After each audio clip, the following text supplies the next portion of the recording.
Marcus Thompson adjusted his crisp palace guard uniform one last time before stepping out of the taxi at Heathrow Airport. The gold braiding on his shoulders caught the morning sunlight as he pulled his small suitcase behind him.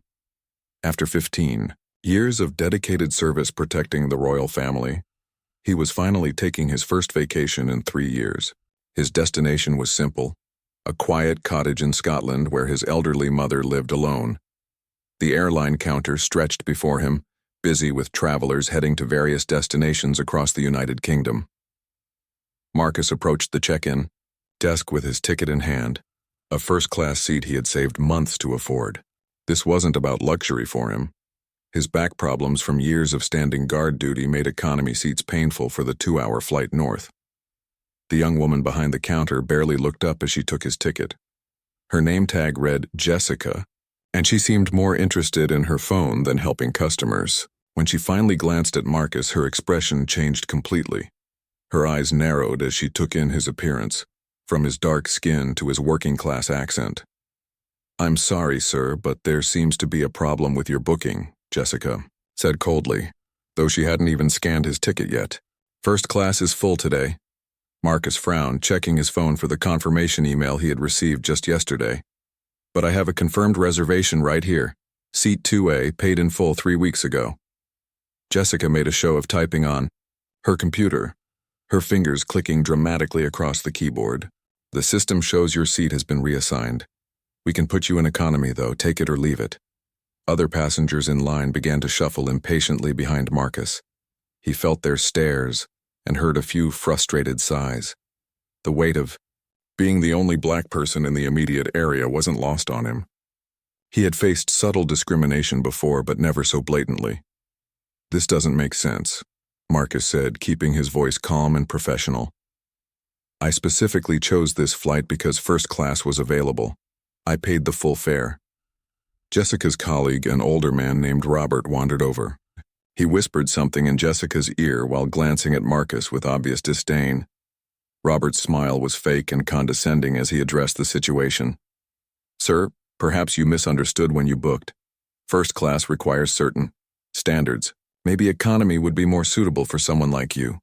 The words hung in the air like a slap. Marcus felt his jaw tighten, but his years of disciplined service kept his composure intact. Around him, other passengers pretended not to notice the obvious discrimination, though a few pulled out their phones to record what was happening. "Someone like me?" Marcus repeated slowly. "And what exactly does that mean?" Robert's fake smile widened.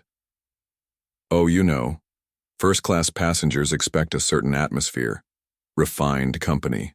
I'm sure you understand." The insult was crystal clear now. Marcus reached into his jacket pocket, not for his phone or wallet, but for the small leather case he always carried. Inside was his official palace identification, marking him as a senior guard with direct access to the royal family. But he didn't open it yet. "I understand perfectly," Marcus said quietly. "But I think there's been a misunderstanding about who exactly you're dealing with today." Jessica rolled her eyes. "Look, we're busy. Do you want the economy seat or not? There are other people waiting." Behind Marcus, the line had grown longer. Some passengers were checking their watches, others were taking photos and videos of the confrontation. A businessman in an expensive suit cleared his throat impatiently. "Just give him whatever seat is available," the businessman said loudly. "Some people don't know their place." That comment pushed Marcus to his limit. He had spent 15 years protecting the very people who seemed to think he didn't belong in their world. He had taken bullets meant for others, stood in freezing rain for hours, and sacrificed time with his own family to serve his country. And now he was being treated like a second-class citizen by airline employees who probably earned less in a year than he paid in taxes. Marcus pulled out his phone, but not to show his booking confirmation. Instead, he scrolled through his contacts until he found a number he had never used before, but was authorized to call in emergencies. It was a direct line to the Royal Household Security Coordinator. "What are you doing?" Jessica asked, her voice sharp with annoyance. "Making a phone call," Marcus replied simply, pressing the number. The phone rang once before a crisp voice answered. "Royal Security Operations, this is Commander Williams." "Commander, this is Senior Guard Marcus Thompson. Badge number 4471. I need to report a security concern that may affect travel protocols for royal family members. Jessica and Robert exchanged glances, suddenly looking less confident. The word royal had a way of making people pay attention, especially in an airport where security was already tight. Go ahead, Thompson. The commander's voice was immediately serious. What's the nature of the concern? Marcus looked directly at Jessica as he spoke. I'm currently at Heathrow Airport, attempting to board a flight I paid for in first class. However, I'm being refused service based on what appears to be discriminatory practices. Given that members of the royal family frequently use this airline and this route, I believe this represents a potential security risk to their future travel. The silence on the other end of the line lasted only seconds, but it felt like hours to everyone listening.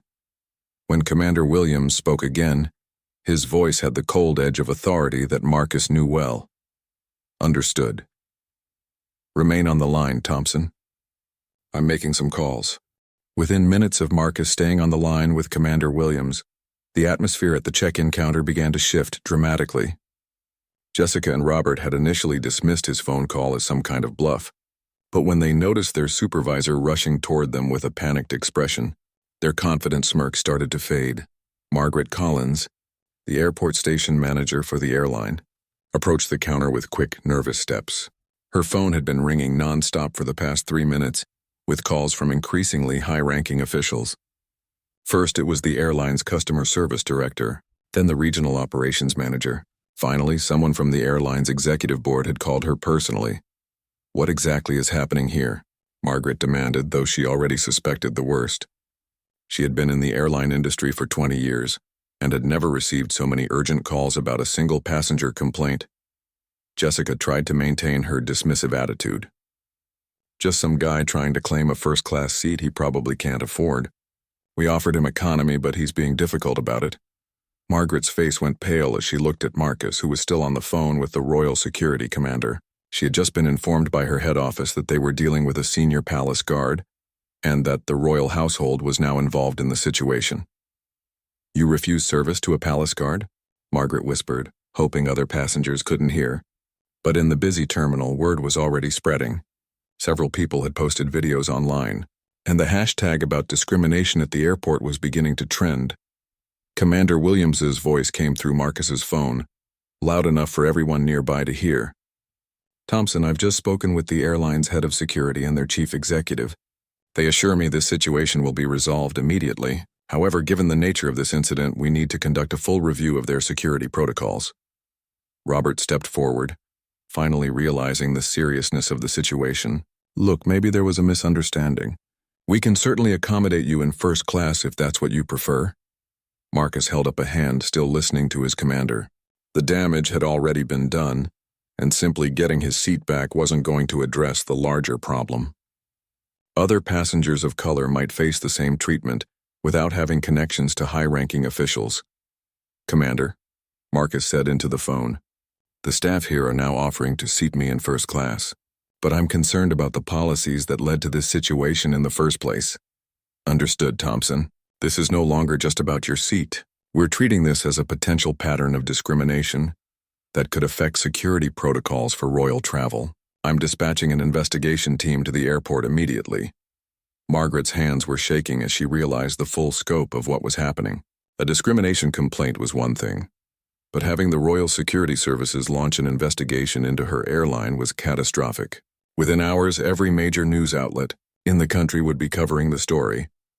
The businessman, who had earlier made the rude comment about Marcus knowing his place was now, frantically deleting the video he had been recording. Several other passengers were backing away, not wanting to be associated with what was clearly becoming a major incident. Sir, Margaret addressed Marcus directly. On behalf of the airline, I want to apologize for any misunderstanding. We'll gladly honor your first-class booking and provide additional compensation for the inconvenience. Marcus looked at the 3 airline employees who had dismissed him just minutes earlier. Jessica was staring at the floor. Robert was nervously adjusting his tie, and Margaret looked like she might faint. The transformation was remarkable, but it also highlighted exactly why the commander was right to treat this as a security issue. The misunderstanding, Marcus said calmly, seems to be about what kind of people deserve basic respect and service. That's not something that can be fixed with compensation. Commander Williams spoke again through the phone. Thompson, I'm going to need you to document everything that happened. Names, positions, exact quotes if you can remember them. This investigation is going to be thorough. Margaret realized that her career was likely over.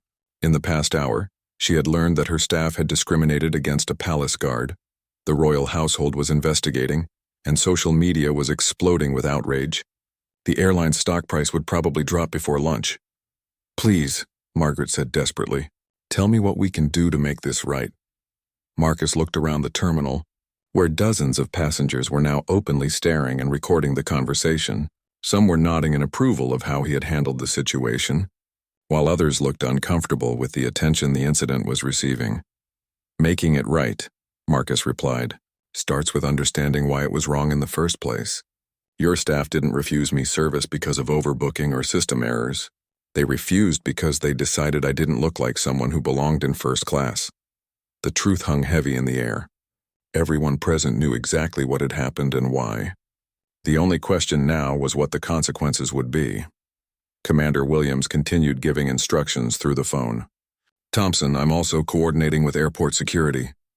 They're going to want statements from any witnesses, and we'll need copies of all security footage from the check-in area. Jessica finally looked up from the floor, tears forming in her eyes as she realized her actions had escalated, far beyond a simple customer service dispute. I didn't mean... I was just following procedures. What procedures? Marcus asked directly. Show me the written policy that says first-class passengers need to meet certain standards based on appearance or background. There was no such policy, and everyone knew it. The discrimination had been personal, based on assumptions and prejudices that had no place in professional service. Robert tried one last time to minimize the situation. Perhaps we could handle this privately without involving external investigators. Commander Williams, having heard the suggestion through the phone, responded immediately. Negative. This is now a matter of national security protocol review. The investigation will proceed as planned. Within the next 10 minutes, Marcus watched as airport security officers arrived, followed by investigators from both the airline's corporate office and the royal household security team. What had started as a simple attempt to board a flight had become a major incident that would likely make national news by evening. The most striking part was watching how quickly attitudes changed once authority was involved. The same people who had dismissed him as unworthy of first-class service were now treating him with exaggerated respect, not because they had changed their opinions, but because they had learned there would be consequences for their actions. As news of the incident spread through the airline's corporate headquarters, panic began to set in at the highest levels of management. CEO Richard Hampton was in a board meeting when his assistant burst through the door with an urgent message that would change everything. Sir, we have a situation at Heathrow, she said, her voice barely steady. One of our staff refused first-class service to a senior palace guard. The royal household is now investigating, and it's all over social media. Hampton's face drained of color as he processed the information.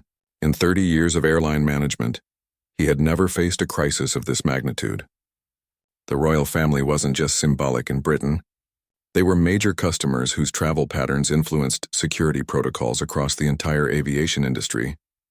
Meanwhile, at the airport, Marcus found himself at the center of a rapidly expanding investigation. Detective Inspector Sarah Chen from the airport's Discrimination Response Unit had arrived to take formal statements, while Royal Security Coordinator James Mitchell reviewed airport footage with airline security personnel. Mr. Thompson, Detective Inspector Chen said, as she sat across from him in a private security office, I want you to walk me through exactly what happened, starting from when you approached the check-in counter. Marcus recounted the events in precise detail, his years of security training making him an ideal witness. He provided exact quotes, described body language, and noted the reactions of other passengers. His testimony was clear, factual, and damning. The employee Jessica stated that first class was full, despite not checking my reservation, Marcus explained. When I showed her my confirmation, she claimed my seat had been reassigned. Her colleague Robert then made it clear that the issue wasn't system-related, but based on their opinion that I didn't meet the standards for first-class passengers. Detective Inspector Chen took careful notes while recording the conversation. This wasn't just a customer service complaint anymore. It was a formal discrimination investigation that could result in criminal charges under the Equality Act. Back at airline headquarters, CEO Hampton was on an emergency conference call with his entire executive team. The legal department had already warned him that they were facing potential lawsuits, regulatory fines, and massive public relations damage. "How bad is the social media response?" Hampton asked his communications director. "Catastrophic," came the reply. "The hashtag is trending worldwide. We're being called out by celebrities, politicians, and human rights organizations. The BBC wants a statement within the hour." Hampton realized that traditional crisis management wouldn't work here. This wasn't about spin or damage control. It was about fundamental changes to company culture and policies. But first he needed to understand exactly what had happened and who was responsible. At Heathrow, Margaret Collins was giving her statement to investigators, and the truth she revealed was even worse than initially suspected. When pressed about company policies, she admitted that there had been informal discussions among staff about managing the first-class experience to ensure appropriate passengers. What exactly does appropriate mean in this context? James Mitchell, the Royal Security Coordinator, asked directly. Margaret's answer confirmed everyone's worst fears. "We were told to use our discretion to maintain the premium atmosphere that first-class passengers expect." Some staff interpreted that as, screening passengers based on appearance and demeanor. The admission was devastating. It proved that the discrimination wasn't an isolated incident by rogue employees, but part of a broader pattern encouraged by management. This meant the airline could face systematic discrimination charges affecting potentially hundreds of passengers over several years. Jessica and Robert were separately giving their statements, and their accounts only made things worse. Under questioning, they revealed that they had received informal training about maintaining brand standards in premium cabins, which they had interpreted as permission to deny service based on racial profiling. "We were told that first-class passengers pay premium prices for an exclusive experience," Robert explained to investigators. "Management made it clear that we needed to protect that exclusivity." When asked to provide specific examples of this training, both employees described meetings where supervisors had praised staff for diplomatically moving certain passengers to economy class, even when they had paid for premium seats. The Royal Security Team was particularly interested in these revelations because they had direct implications for royal family travel. If the airline was systematically discriminating against passengers based on appearance, it suggested serious security vulnerabilities in their screening processes. "This isn't just about civil rights," Commander Williams explained to Detective Inspector Chen during a coordination meeting. "If airline staff are making boarding decisions based on racial profiling, rather than proper security protocols, they could potentially miss real threats while targeting innocent passengers." Meanwhile, the story had exploded across international media. News outlets from CNN to Al Jazeera were covering the incident, with many framing it as an example of institutional racism in British service industries. The airline's stock price had dropped 15% in just 4 hours. CEO Hampton realized he needed to take immediate action that went far beyond apologizing to Marcus. He announced the immediate suspension of all employees involved in the incident and promised a comprehensive review of company policies. But the damage was already spreading beyond just the airline. Airport authorities were facing questions about their oversight of discrimination incidents, and tourism officials were worried about the impact on Britain's international reputation. The most significant development came when Commander Williams discovered that this wasn't an isolated case. Cross-referencing complaint records with passenger manifests revealed a pattern of minority passengers being moved from premium to economy cabins at rates far exceeding statistical norms. "We're not dealing with a single incident of discrimination," Williams reported to his superiors at the palace. "We're looking at systematic institutional racism that has affected dozens, possibly hundreds of passengers."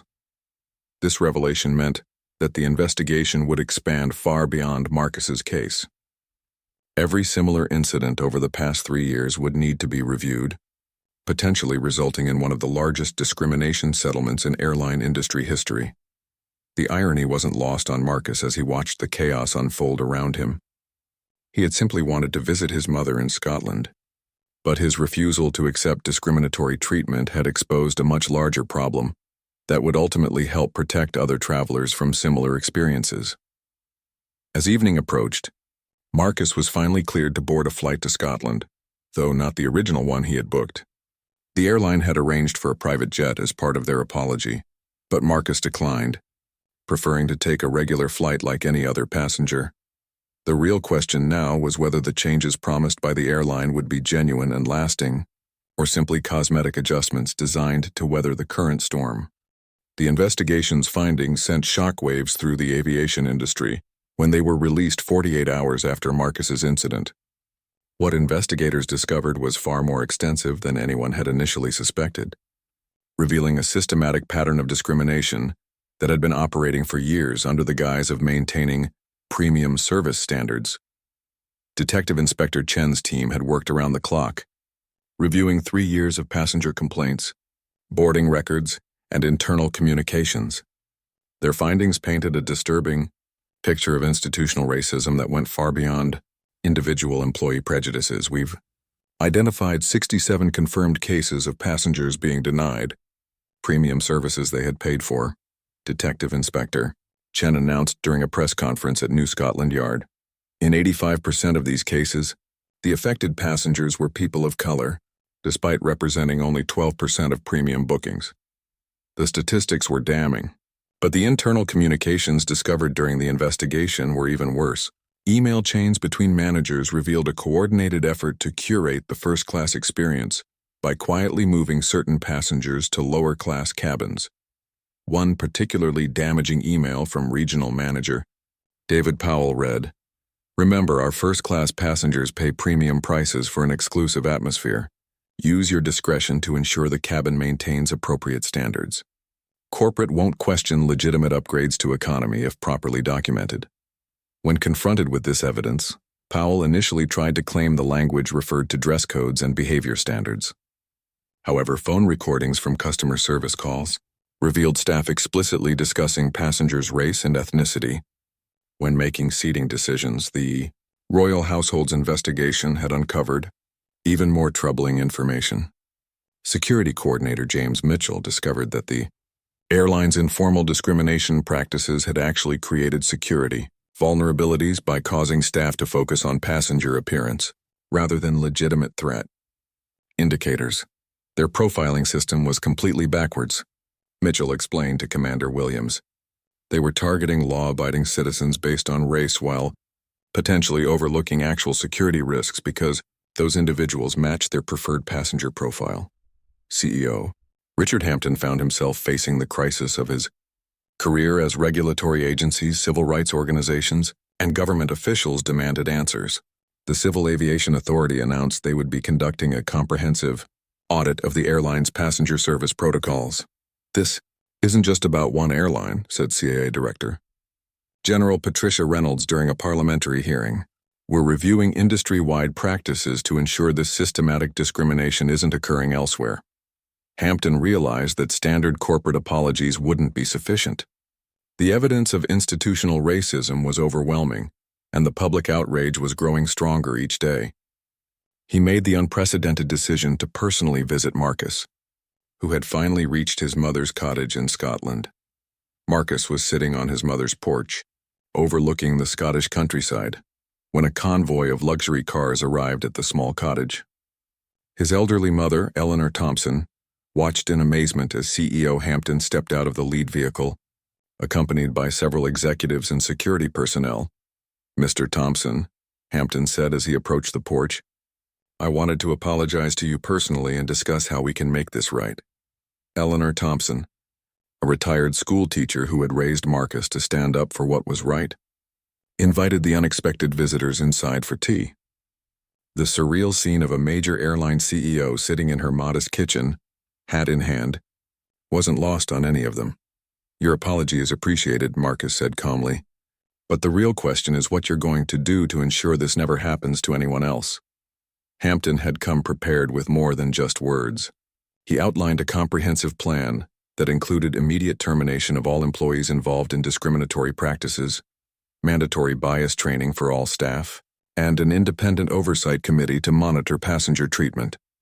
We're also establishing a £50 million compensation fund for affected passengers, Hampton announced, and implementing new booking systems that will prevent staff from making arbitrary seating changes. But Marcus pressed for more specific commitments. His years of security work had taught him that policies were only as good as their enforcement mechanisms. How will you ensure these changes are actually implemented, and not just public relations gestures? Marcus asked directly. Hampton's response revealed the extent to which the crisis had shaken the airline industry. We're submitting to independent monitoring by civil rights organizations, and our compliance will be tied directly to our operating licenses. If we fail to meet these standards, we could lose the right to fly certain routes. The conversation was interrupted by a phone call from Commander Williams, who had more disturbing news. The investigation had revealed that the discrimination problem extended beyond just passenger seating to hiring and promotion practices within the airline itself.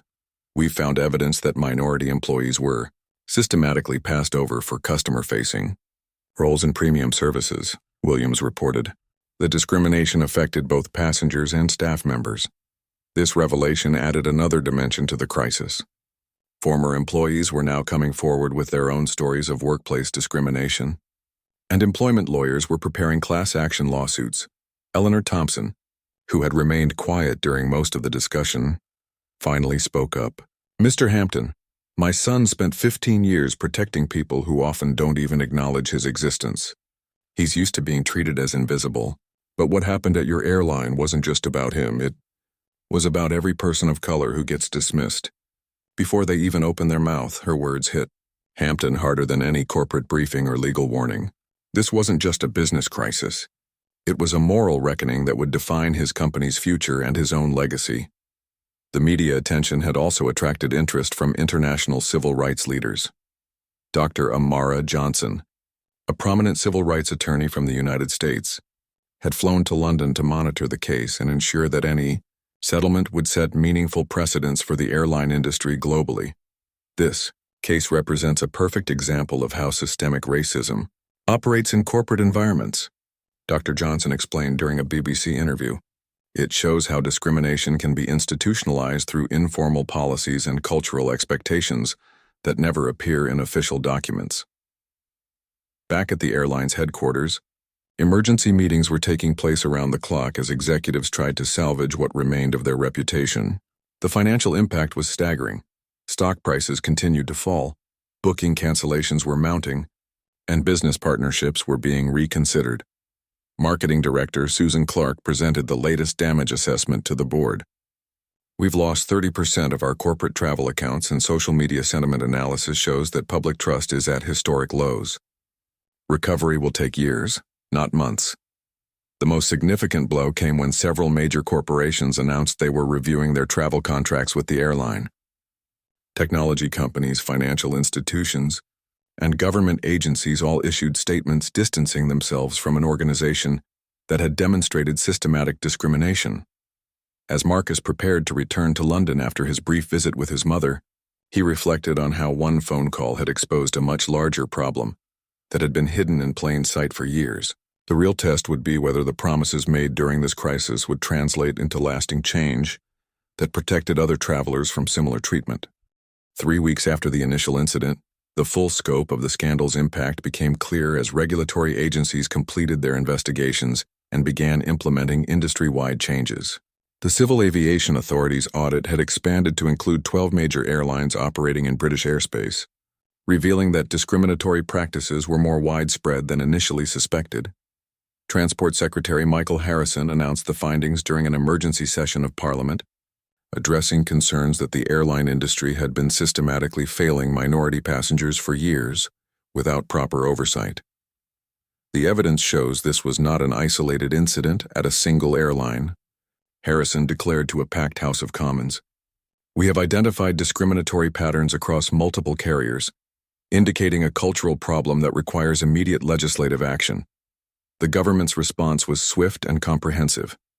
New regulations would require all airlines to maintain detailed records of passenger service decisions, implement mandatory bias training for staff, and submit to regular audits by independent civil rights monitors.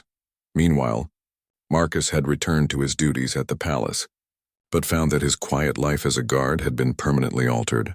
Media attention continued to follow him, with journalists requesting interviews and civil rights organizations inviting him to speak at events. Commander Williams called Marcus into his office to discuss the ongoing situation and its impact on palace security protocols. "Thompson, your actions have initiated changes that go far beyond airline policies," Williams explained. "The Home Secretary has asked us to review security, screening procedures across all transportation sectors to ensure they're not inadvertently promoting discriminatory practices." The irony wasn't lost on Marcus that his experience as a victim of discrimination was now informing national security policy. His professional expertise in identifying genuine threats versus harmless passengers was being used to develop training programs for transportation security personnel. At the airline's headquarters, CEO Richard Hampton was implementing the most comprehensive corporate restructuring in the company's history. The changes went far beyond policy adjustments to include complete organizational culture transformation. Dr. Keisha Williams, a renowned expert in organizational psychology, had been hired to oversee the airline's cultural overhaul. Her assessment of the company's internal dynamics revealed how discrimination had become embedded in everyday operations.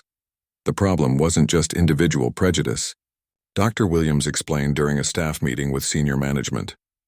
It was a system that rewarded employees for making subjective judgments about passenger suitability without providing clear, objective criteria. The transformation process required retraining every employee who had customer contact, from ground staff to flight attendants. More significantly, it involved promoting minority employees who had previously been overlooked and recruiting diverse talent for leadership positions. Margaret Collins, the former station manager, had been terminated along with Jessica and Robert. However, their dismissal raised questions about whether individual employees should bear sole responsibility for implementing discriminatory policies that management had encouraged through informal channels. Employment lawyer David Chen, no relation to Detective Inspector Chen, was representing several former employees who claimed they had been scapegoated for following implicit company directives. These workers were trained to use discretion in managing premium services, Chen argued during a tribunal hearing. When management tells staff to maintain appropriate standards without defining what that means, discrimination becomes inevitable. The legal battles were complex, involving questions of individual versus institutional responsibility that would likely take years to resolve. However, the immediate impact was clear. Airlines across the industry were scrambling to revise their policies and training programs. International attention had also focused on the case, with civil rights organizations in other countries using it as an example of how systematic discrimination operates in service industries. The European Union announced plans to implement continent-wide anti-discrimination standards for transportation companies. Dr. Amara Johnson, who had traveled from the United States to monitor the case, was working with British civil rights groups to ensure the settlement would create meaningful precedents. This case demonstrates that discrimination in commercial services isn't just a historical problem, Dr. Johnson explained during a conference on transportation equity. It shows how modern racism adapts to operate within corporate structures through coded language and subjective standards. The compensation fund established by the airline had grown to identify and compensate over 200 affected passengers, but the process revealed additional problems. Many victims had never formally complained because they assumed they had no recourse against discriminatory treatment. Social worker Patricia Okafor, who was helping coordinate victim outreach, discovered that the psychological impact of discrimination extended far beyond financial losses. These passengers didn't just lose money on seats they paid for, Okafor explained. They experienced humiliation, anger, and loss of dignity that affected their willingness to travel and participate in society. The settlement process included provisions for counseling and support services, recognition that addressing discrimination required more than financial compensation. Marcus found himself in the unique position of being both a symbol of resistance to discrimination and a working professional who preferred to avoid public attention. Palace protocol required him to maintain a low profile, but civil rights organizations were eager to have him represent their causes. His mother, Eleanor Thompson, had become an unexpected public figure herself after her appearance in news coverage of CEO Hampton's visit. Her plain-spoken wisdom about dignity and respect had resonated with many people who saw her as representing ordinary citizens standing up to corporate power. "My son didn't ask to become famous," Eleanor told reporters outside her Scottish cottage. "He just refused to be treated as less than human. That shouldn't be remarkable, but apparently it is." The airline's stock price had stabilized somewhat as investors recognized that the comprehensive changes might actually strengthen the company's long-term position. However, rebuilding customer trust would require consistent demonstration of new values over many months. Customer service metrics were already showing improvement as the new training programs took effect. Passenger complaints about discriminatory treatment had dropped dramatically, though critics argued this might simply reflect better concealment of bias rather than genuine change. The true test would come over time, as the implemented systems proved whether they could prevent discrimination or merely make it less visible. Marcus remained cautiously optimistic that his experience might help other travelers avoid similar treatment, though he knew that changing deeply embedded cultural attitudes would take much longer than revising corporate policies. As winter approached and the media attention began to fade, the real work of transformation was just beginning. The question wasn't whether the scandal had created temporary change, but whether those changes would become permanent improvements in how airlines treat all passengers with dignity and respect. 6 months after the incident that shook the airline industry, Marcus Thompson was preparing for another flight to Scotland. This time, however, the experience would be dramatically different from his previous attempt to visit his mother. The airline's transformation had been remarkable and comprehensive. New CEO Sarah Mitchell, who had replaced Richard Hampton after he resigned to take responsibility for the discrimination scandal, had implemented changes that exceeded even the most optimistic expectations of civil rights advocates. Marcus approached the same Heathrow terminal where his ordeal had begun, but everything had changed. The check-in area now featured prominent displays about passenger rights and anti-discrimination policies. Staff wore badges indicating they had completed advanced bias training, and customer service representatives from diverse backgrounds were visible throughout the terminal. The employee who assisted Marcus was Ahmed Hassan, a young man who had been promoted to supervisor as part of the airline's commitment to diverse leadership. Ahmed's professional courtesy was genuine, not the fearful deference that Marcus had experienced from some staff members who recognized him from media coverage. "Good morning, Mr. Thompson. I see you're traveling to Edinburgh today. Your first-class seat 2A is confirmed, and we've made sure everything is ready for your departure." The efficiency was impressive, but more importantly, Marcus observed Ahmed providing the same respectful service to all passengers regardless of their background. The changes weren't just cosmetic adjustments for high-profile travelers, but genuine improvements in how everyone was treated. Detective Inspector Chen had continued monitoring the airline's progress as part of the ongoing legal settlement. Her quarterly reports showed that discriminatory incidents had dropped by 95%, and passenger satisfaction scores among minority travelers had reached historic highs. "The transformation has been genuine," Chen reported during a review meeting with civil rights organizations. "Random audits and passenger interviews confirm that the cultural changes are real, not just surface improvements." The success story had attracted international attention, with transportation companies from around the world studying the airline's transformation as a model for addressing institutional discrimination. Harvard Business School had even developed a case study examining how the crisis had been turned into an opportunity for meaningful change. Dr. Keisha Williams, who had overseen the cultural transformation, was now consulted by organizations worldwide seeking to address similar problems in their operations. The key was acknowledging that discrimination had been systematically embedded in company culture. Dr. Williams explained during a presentation to airline industry executives. Surface-level policy changes wouldn't have been enough. We had to rebuild the entire organizational mindset around respect and equality.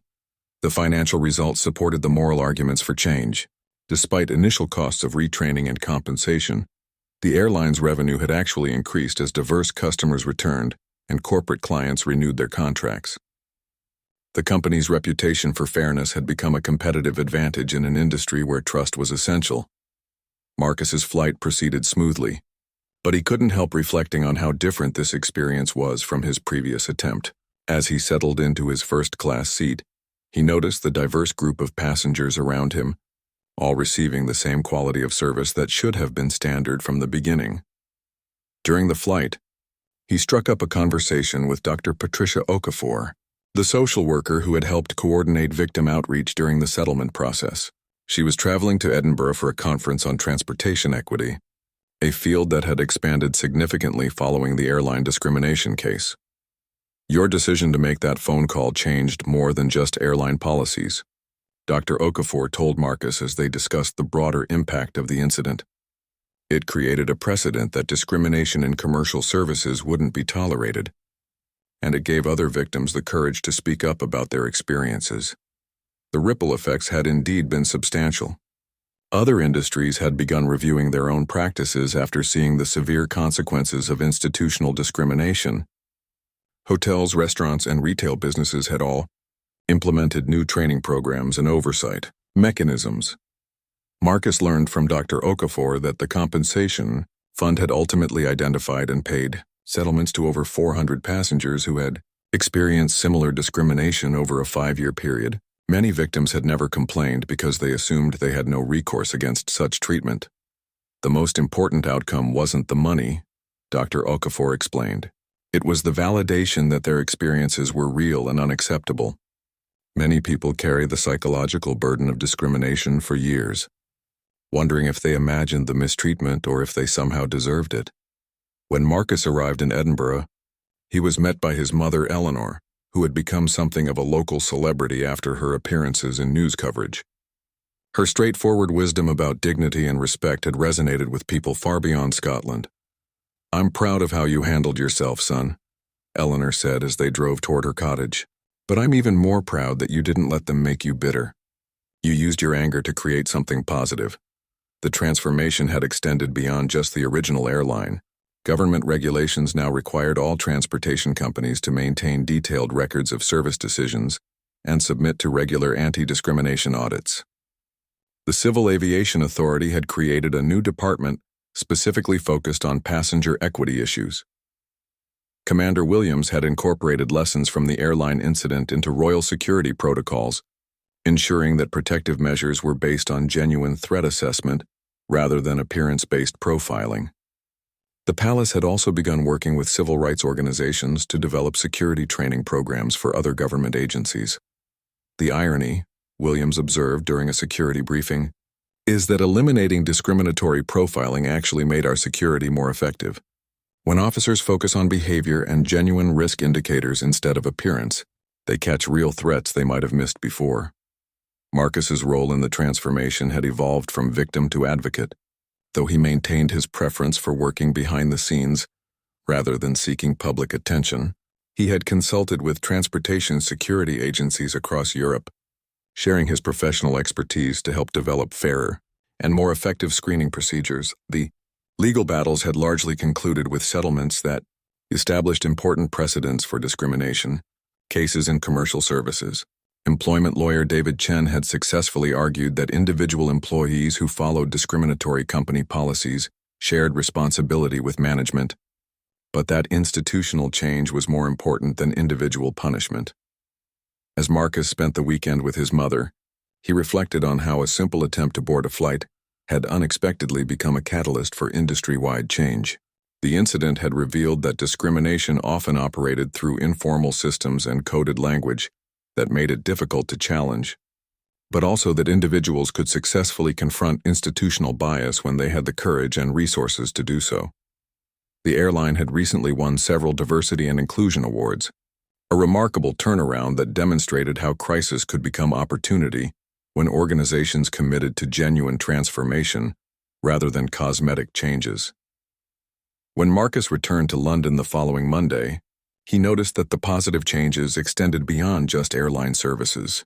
Airport staff, taxi drivers, and hotel employees all seemed more conscious of treating diverse customers with consistent respect and professionalism. His phone call 6 months earlier had accomplished far more than securing his right to sit in first class. It had helped create a transportation system where all passengers could travel with dignity, regardless of their background or appearance. The real victory wasn't just personal vindication, but the knowledge that other travelers would be spared the humiliation and discrimination that had once been quietly accepted as normal business practice. The transformation proved that individual courage, when supported by institutional accountability, could create lasting change that benefited entire communities. Marcus Thompson had simply refused to accept discriminatory treatment, but his refusal had helped build a more equitable society for everyone.